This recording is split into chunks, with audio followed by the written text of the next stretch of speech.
Chirurgie sclérale, déroulement et utilité. Les risques de la chirurgie sclérale sont faibles, bien que plusieurs semaines de soins sont recommandées pour éviter certaines complications.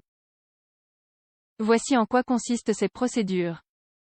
La chirurgie sclérale est une procédure visant à réparer le décollement de la rétine. Elle consiste à introduire un matériel en silicone pour ramener ce tissu dans sa position originale.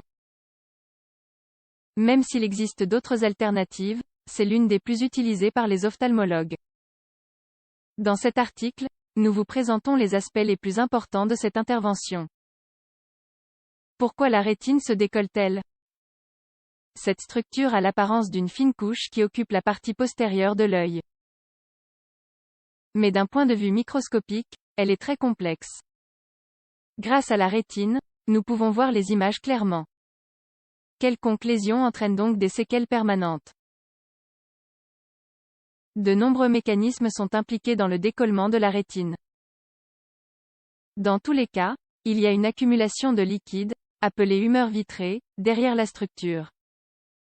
Progressivement, cela conduit à une perte de l'apport sanguin, entraînant alors la mort des tissus.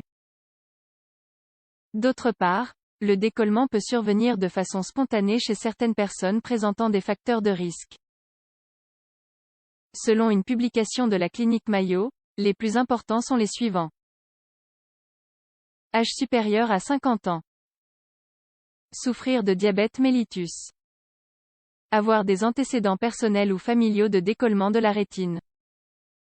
Avoir subi une intervention ophtalmologique antérieure. Comment fonctionne la chirurgie sclérale? Selon une publication de la Texas Retina Associates, la chirurgie sclérale consiste à introduire une bande ou une éponge en silicone en lien avec la sclère. Cette structure est la partie blanche que l'on voit dans tous les yeux autour de l'iris. Cela provoque alors une légère augmentation de la pression ainsi qu'un déplacement des structures intraoculaires visant à ramener la rétine à sa place originale. L'intervention requiert quelques incisions dans la surface externe de l'œil pour placer le matériau. Par ailleurs, il se peut que le médecin effectue quelques techniques supplémentaires pour éviter la récurrence de la maladie. Les plus utilisées sont la photocoagulation avec un laser et la cryopexie. Dans les deux cas, cela génère du tissu cicatriciel qui permet de colmater les brèches des tissus endommagés. Préparation préalable. De même que toutes les interventions chirurgicales, il y a généralement une brève étape préopératoire qui comprend les éléments suivants. Rester au lit pour éviter les mouvements brusques dans l'attente de l'opération. Le médecin ou l'infirmière peut couper légèrement les cils et placer quelques gouttes de médicaments qui permettent de dilater la pupille. Administration d'un anesthésiant local ou régional. Cela dépend du patient et de la gravité clinique. Comment se déroule l'intervention de la chirurgie sclérale? En fonction de la gravité du décollement de la rétine, la chirurgie sclérale peut durer entre 1 et 2 heures minimum.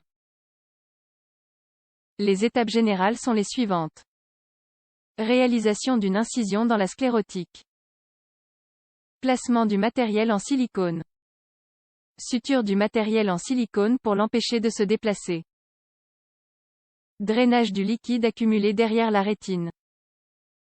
Il est possible également d'effectuer les procédures complémentaires mentionnées auparavant. Cependant, chacune d'entre elles possède sa propre technique. Perspective et récupération après la chirurgie sclérale. L'efficacité de ces procédures est généralement bonne.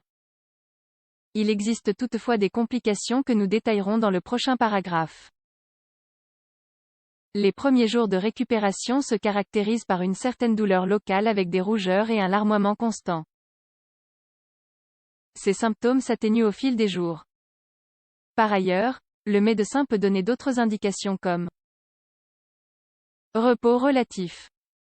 Autrement dit, pas de léthargie absolue. Utiliser un patch après la procédure. Appliquer périodiquement des gouttes avec des antibiotiques. Prendre des analgésiques tels que l'ibuprofène. Ne pas conduire et éviter de porter des objets lourds. Ne pas voyager en avion. Utiliser des lunettes de soleil. Au bout de quelques semaines, il sera nécessaire de consulter à nouveau le médecin pour vérifier l'efficacité de l'intervention. Quels sont les risques de la chirurgie? Bien que dans de très rares cas, cette opération peut occasionner des complications dans les premières semaines. Les plus importantes sont les suivantes. Infection. Cataracte. Glaucome. Nouveau décollement de la rétine. Par conséquent, il est préférable de se rendre chez l'ophtalmologue en cas de perte d'acuité visuelle ou de visualisation de lumière et d'objets étranges. Un gonflement autour de l'œil ainsi qu'une augmentation de la douleur sont d'autres symptômes d'alerte. La chirurgie sclérale est une option efficace pour une urgence. Le décollement de la rétine est une urgence médicale qui peut générer une cécité permanente. En cas d'apparition des symptômes associés, il est nécessaire de se rendre dans un service d'ophtalmologie le plus rapidement possible. Enfin, même s'il existe d'autres techniques efficaces, telles que la vitrectomie par la pare plana, la chirurgie sclérale reste la première option pour de nombreux spécialistes.